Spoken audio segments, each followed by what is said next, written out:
Fukushima Prefecture, or rather Fukushima City in the prefecture, plans to remove radioactive materials from all private houses.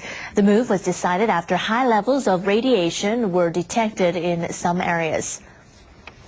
The city is located about 60 kilometers from the crippled Fukushima Daiichi nuclear power plant. Some people concerned about possible health risks to their children have already moved out. Fukushima plans to decontaminate all 110,000 households over the next 2 years. The goal is to lower radiation levels in the air. Professional cleaners will scrub radioactive substances from roofs and low-lying areas. They will also remove concrete, which radioactive material tends to adhere to. But residents will be required to remove surface soil and weed gardens by themselves. It has yet to be determined how the contaminated soil and other materials will be disposed of. One more item will be added to the list of radiation tests. Japan's tax officials have decided to check alcoholic beverages produced near the Fukushima plant to ensure their safety. The National Tax Agency says testing will start next month. It will cover all kinds of alcoholic drinks, including sake, wine, and beer produced at breweries and factories within 150 kilometers of the plant. Brewing facilities outside the radius will also be randomly tested. On-ship products and samples of water used to make the beverages will be checked. Rice and barley, the main ingredients for alcoholic products, have already been tested for radiation. If radioactive cesium or iodine above the government-set safety limit is found, the agency will ask local authorities to issue a shipment ban or take other necessary measures. Tokyo Electric Power Company has begun sending out forms for companies and self-employed people affected by the Fukushima nuclear disaster to apply for compensation.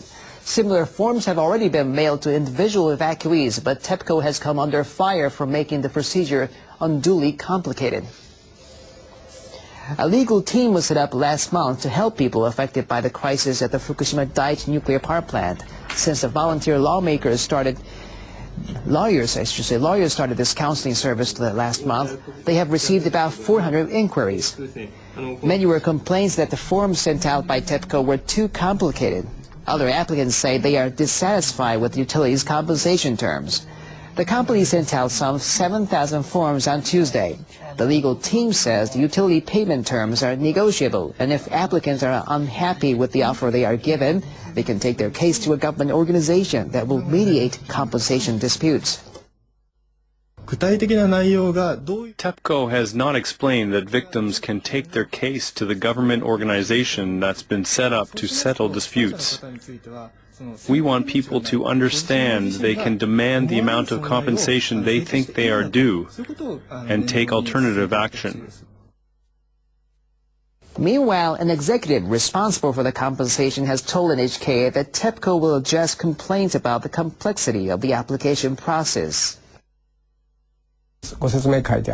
We will hold briefings, set up help desks, and visit individual evacuees to offer assistance.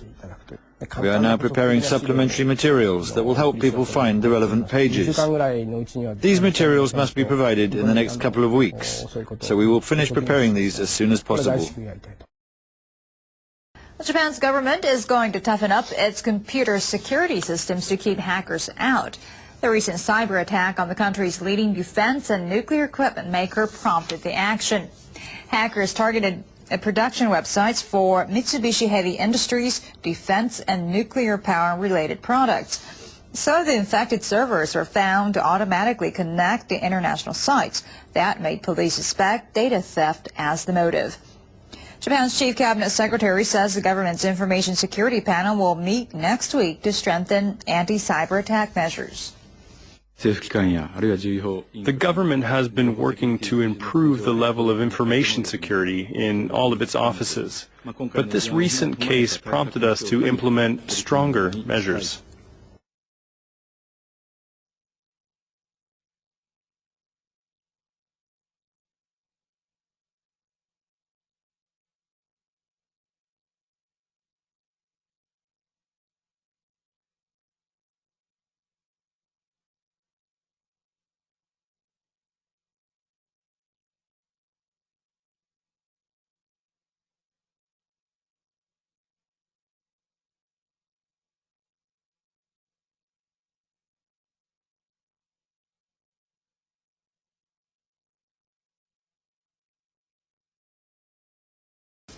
Japan's Atomic Energy Commission has resumed discussions on revising the country's nuclear policy.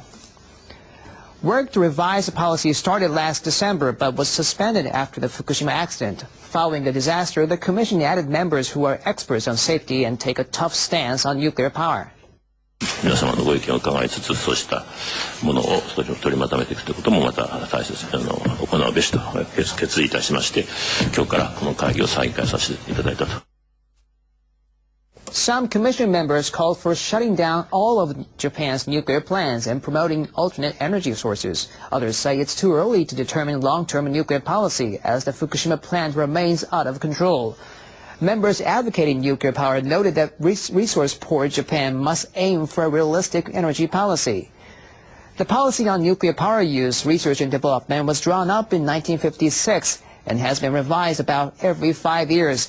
It was last revised 6 years ago. It promotes nuclear power and it calls for at least 30% reliance on nuclear energy after 2030. The policy continues in effect despite accidents at nuclear facilities and scandals that include cover-ups of accidents and other troubles. The Commission will drop a new policy outline over the next year. Attention will focus on how deeply the Commission can discuss revision of nuclear policy.